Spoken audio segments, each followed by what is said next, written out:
7 বছর ধরে দুর্গাপুরেই আছি আর পুজোর কাজ করতে আমার ভালোই লাগে। তাই কাকুদের সাথে কমিটির সঙ্গে আমি প্রত্যেকবার কোনো না কোনো পদে যুক্ত থাকি।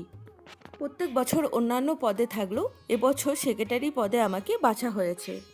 এই সমস্ত বিল বইগুলোতে দুদিনের মধ্যে সম্পাদকের পদে আমাকে সাইন করতে হবে। তাই ভাবছি এত তাড়াতাড়ি কী করে এতগুলো সাইন করব। কারণ পড়াশোনার পাঠ অনেক দিন আগেই মিটে গেছে। আমাদের সঞ্চিতা পার্কে দুর্গা, লক্ষ্মী, কালী, সরস্বতী, বিপত্তারিণী সব পুজোই হয়। আর এই সব পুজোর চাঁদা একবারই নেওয়া হয়। দুর্গা পুজো 4 দিন, কালী পুজো আর সরস্বতী পুজোয় এখানে খাওয়া দাওয়ার ব্যবস্থাও থাকে। আমাদের সঞ্চিতা পার্ক 114টা প্লট নিয়ে তৈরি।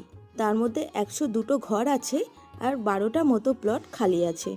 আর সঞ্চিতা পার্ক যাতে ঘরোয়া পরিবেশ থাকে তাই এখানে কোনো ফ্ল্যাট বানানোর পারমিশন দেওয়া হয়নি।